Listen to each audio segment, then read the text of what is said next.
Hello everyone, আমি মৌসুমী ঘোষ চলে এলাম নতুন আরও একটি ব্লগ নিয়ে, যেটা হলো শিবরাত্রির উপোস আমি কিভাবে পালন করলাম, ওই দিনটা কিভাবে কাটালাম। তো চলো পুরো ভিডিওটা দেখতে থাকো। প্রথমেই বলি, আমরা যে কোনো উপোস বা পুজো করি না কেন, তাতে কিন্তু বেলপাতাটা আমাদের অবশ্যই লাগে। আর এটা হলো শিবের পুজো, মানে শিবের খুবই প্রিয় একটা বেলপাতা, তো সেটা না হলে কিন্তু শিবের পুজো কমপ্লিট হয় না। তাই আমি কিছু বেলপাতা তুলে নিলাম। তারপর আমাদের ঠাকুরমশাই বলেছে 8টার সময় পুজো করবে, তো সেই জন্য সন্ধ্যা যখন দিচ্ছিলাম তখন ভাবলাম একেবারে ফলটা কেটে রাখি, না হলে আর সময়ই পাবো না। আর তোমরা তো জানো যে আমি সন্ধে ইন্ডিয়ান টাইম 7টা এবং বাংলাদেশ টাইম 7:30টায় একটু ফেসবুকে লাইভে আসি। তো সেই জন্য দেখো আমি ফলটা ঝটপট করে কাটতে শুরু করে দিয়েছি। এর মধ্যে কিন্তু একটা মজা, আমি ফল কাটছি আর আমার মেয়ে বারে বারে এসে বলছে মাম্মাম এই ফলটা দাও, মাম্মাম ওই ফলটা দাও। তো এইরকমই করছে। তো আমাদের যিনি ঠাকুরমশাই উনিও কিন্তু মন্দিরে পুজো করে। তো ওই ঠাকুরমশাই আমাকে বলেছিল যে যখন তুমি ফল কাটবে, যদি তোমার মেয়ে বা বাচ্চা কাচ্চা যদি বলে যে এই ফলটা খাবো ওই ফলটা খাবো, তো ওদের আগে একটা দুটো করে হাতে দেবে, তাহলে কিন্তু ওদের দেওয়া মানেই কিন্তু ভগবানকে দেওয়া। তো সেই জন্য আর কি দিয়ে থাকি, আমার মেয়ে যখন চায় আমি দিয়ে দিই। ঠিক আছে, আমার মেয়ে কেন, যদি কোনো বাচ্চা থাকে কাছে, তো আমি ফল কাটছি হয়তো তাদের দু হাতে দু একটা করে ফল দিয়ে থাকি। তো দেখো ফল কাটা আমার কমপ্লিট হয়ে গেছে। আর ঘরে তো পুজোও দিচ্ছিলাম সন্ধ্যার টাইমটায়, তো ওখানেও আমি দু একটা ফল আমি দিয়ে দিলাম। আর মেয়ে বলছে সন্দেশ খাবো, সেই জন্য মেয়েকেও সন্দেশ দিলাম। ফল কাটা কিন্তু কমপ্লিট হয়ে গেছে, এগুলো আমি একটা সাইডে রেখে দেব, যেহেতু কিছুক্ষণ পরে যাব। আর দেখো আমি কয়েকটা আকন্দ ফুল তুলেছি আমাদের গাছে থেকে। মা জেঠিমাদের কাছে থেকে শুনেছি যে যত করো ভুসি ভাসি, যদি করতে পারো শিব চতুর্দশী, মানে এই শিব চতুর্দশী উপোসটা কিন্তু অনেক কঠিন।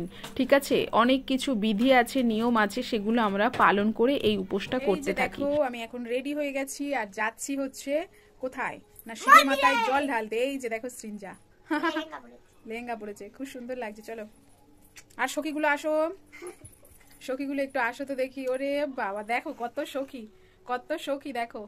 তো মন্দিরে তো চলে এসেছি, এখন ঠাকুর মশাই পুজো করতে বসেছে।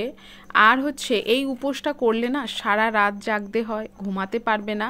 আর হচ্ছে 4 প্রহরে 4বার জল ঢালতে হয়। তো আমাদের এখানে 4 প্রহরে 4বার পুজো হয় না, তবে একবারই এই পুজো হয়ে যায়।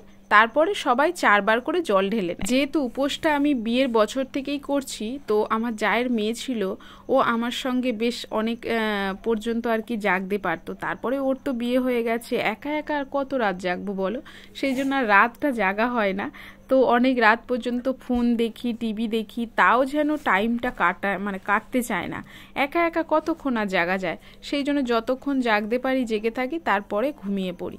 এদিকে দেখো পুজো হয়ে গেছে, আরতিও হয়ে গেছে, সবাই একটু আরতির তাপ নিচ্ছে। আর বন্ধুরা তোমরা তো অবশ্যই বলবে যে তোমরা যারা যারা শিবরাত্রির উপোস করেছো তারা কি সারা রাত জেগেছো, নাকি 4 প্রহরে 4বার জল ঢেলেছো? অবশ্যই কিন্তু একটু কমেন্ট বক্সে কমেন্ট করো। চলো এবারে শিবের মাথায় জলটা ঢেলে নিই। আমরা যাই পূজা করি না কেন, পূজার সময় যদি আমরা মন্ত্র না পাঠ করি তাহলে কিন্তু সে পুজো সম্পূর্ণ হয় না।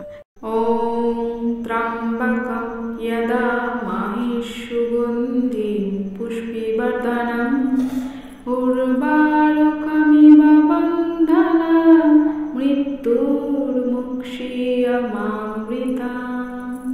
জয় শিব শম্ভু, জয় শিব শম্ভু, জয় শিব শম্ভু। মন্দিরের শিবের মাথায় তো জল ঢাললাম, সেলফি তুললাম। তো চলো এবার বাড়ির যে শিবটা আছে তাকেও তো ঠান্ডা করতে হবে, সে তো না খেয়ে বসে আছে। তো বাড়িতে চলে এসে আমি বানিয়েছিলাম রুটি আর আলুর দম, তো সেটা আমার বরকে দিলাম, ও আগে তৃপ্তি করে খেলো। তো আজকের মতন টাটা, সবাই ভালো থেকো।